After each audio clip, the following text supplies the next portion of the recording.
Hi there. Um, so this is just a test to see if this will even work.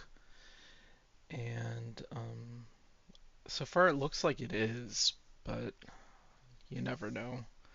We'll see. So when I'm sketching, the first thing I like to do is kind of just go with a basic armature or stick figure type thing. Um, and that, I don't know what I'm saying. That will basically like it's super easy to do, is what I'm saying. And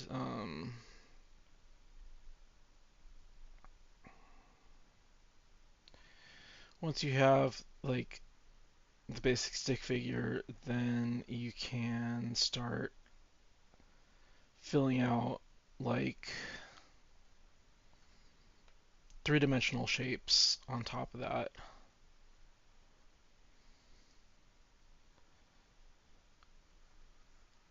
But yeah, um, it's kind of hard to like draw and talk at the same time. As strange as that sounds, like it doesn't sound like it should be difficult, but it kind of is. Um,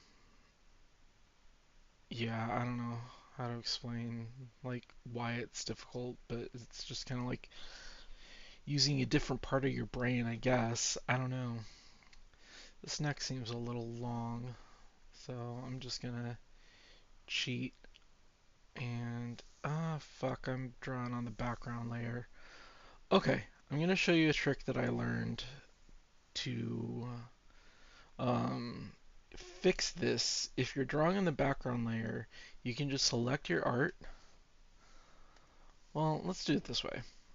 Let's do this.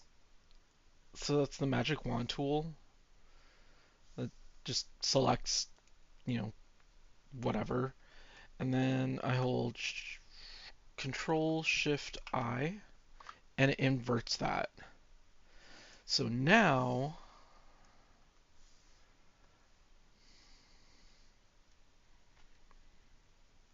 currently selected layer is a background layer. You cannot move background layer. Move blah blah blah blah blah blah blah. Convert it to a normal layer. Okay, then convert it to a normal layer.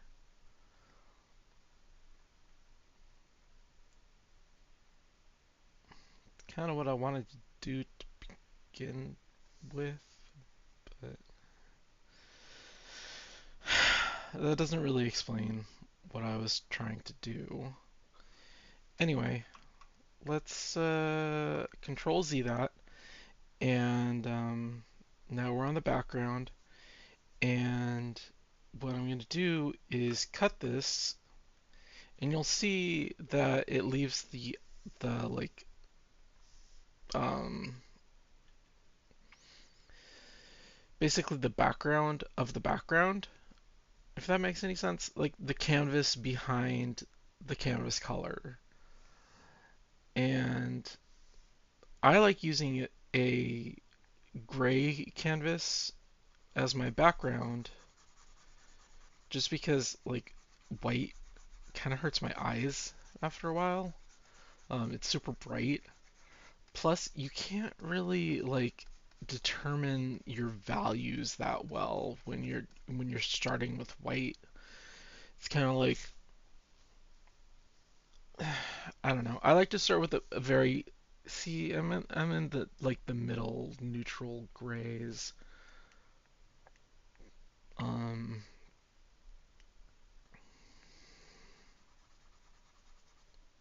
Anyway, so I just color pick the background color and then just paint over those lines, and there you got a clean background layer. And then you can start over on drawing on layer one. However, since we have, I don't even need to select that. Anyway, since we already have that selected and copied, we can just paste it. So there's that. Um, so that's kind of cool, I guess. Um, so yeah, like that's a neat little trick. And use the lasso tool and then the move tool. I don't know what this box is, but anyway. Control D is deselect.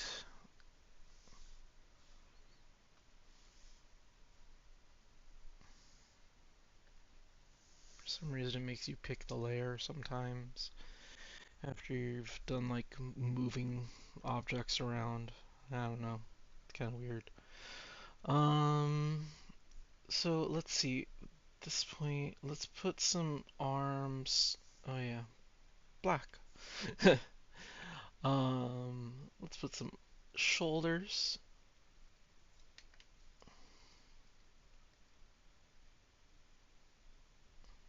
and then some arms. Basically, um, shoulder to elbow. It's about where the ribs stop.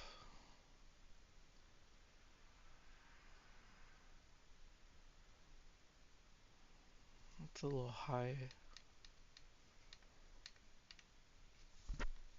Anyway, I think it would be around here. Um,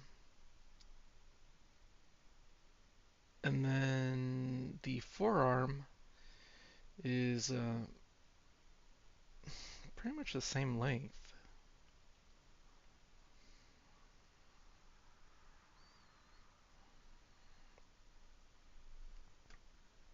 You can just slap a hand on there.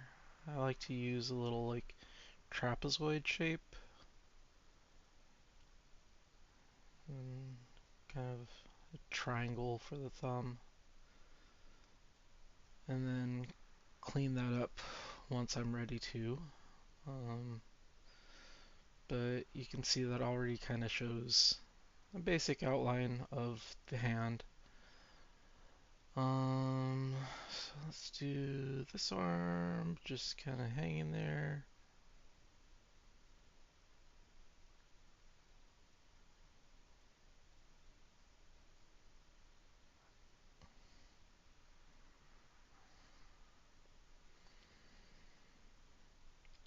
Okay, so we have our basic stick figure.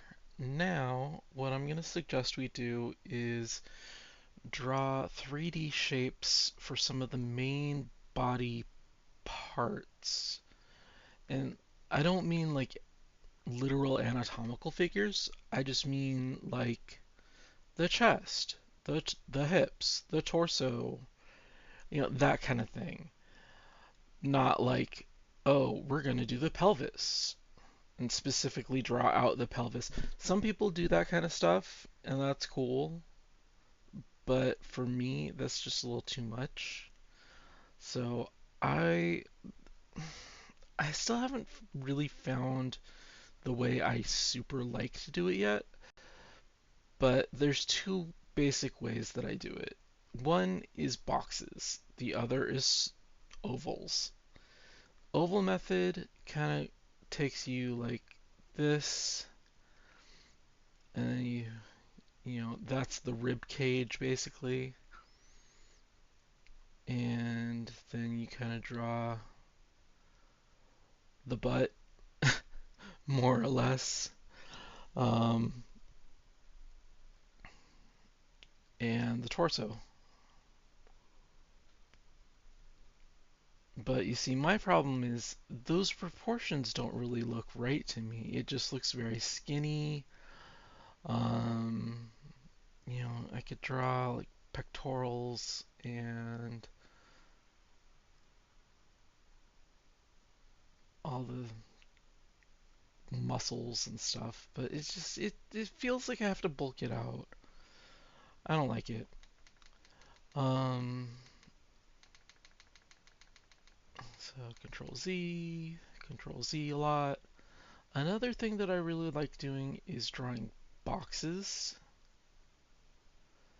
because I feel like boxes show three-dimensionality a little bit easier than that was not a good line. Um, than just ovals do. Because see, you can see this is like tilted upwards. Um, because you can see this underside here.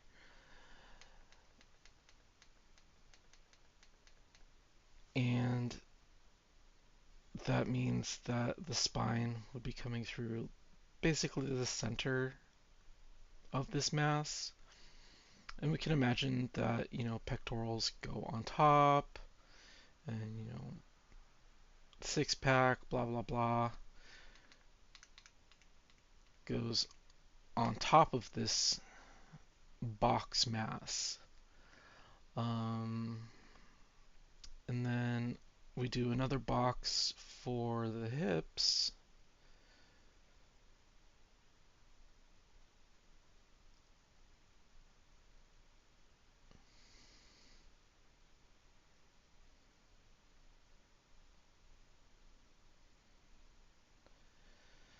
And there, we see we've got some twisting going on already between the ribs and the hips. And that kind of makes for a more dynamic posing than what I feel is kind of a stiff figure. Even, it's strange because, like, circles and ovals are more flowy than boxes, but boxes give me a more dynamic um, sketch in the end than the flowy ovals do. Um, so yeah, then you can just do like cylinders for the legs, kind of like caps for the kneecap, and another cylinder for the leg, the bottom of the leg.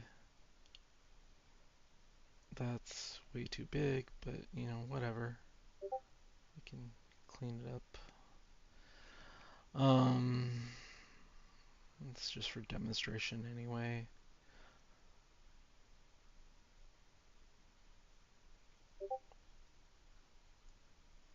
So we're kind of making out like a mannequin. You know what I mean?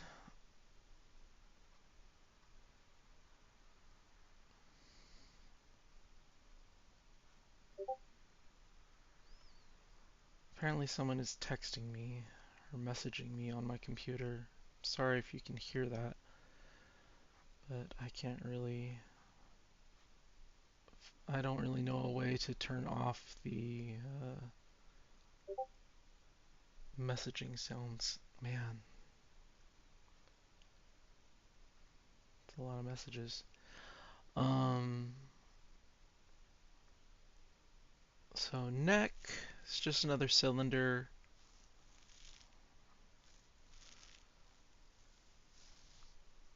And, you connect these shapes as you would.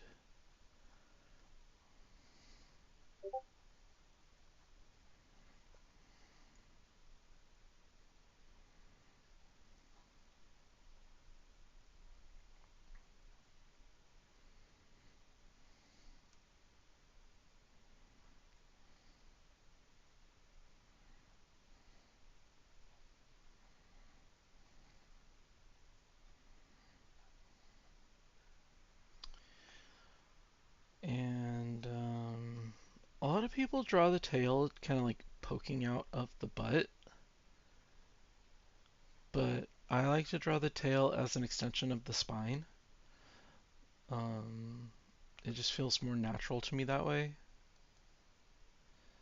So I kind of take the action line and just extend it into a tail. It's really as easy as that. Um, it gives it the same sort of dynamism, flow, whatever you want to call it. And for furry heads, it's interesting because, like, human heads, you kind of draw them like a ball and then an ice cream cone. At least that's how I imagine them. Like the jawline, it's it's weird. Um, but furries, since a lot of animals don't have like a super strongly developed jawline, um, most animals won't really have this part. And you know, a cat will have like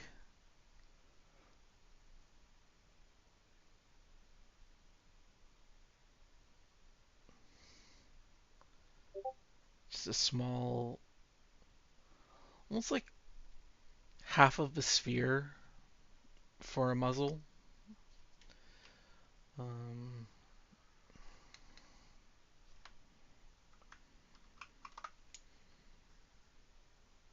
kind of round this out a little bit better, make it a little rounder of a circle.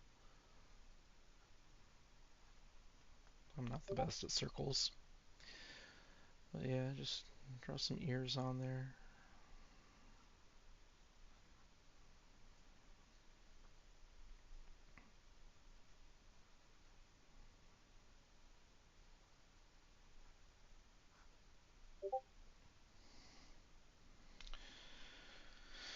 Well, that, wow, I've been talking for 17 minutes, so I'm gonna cut. Bye.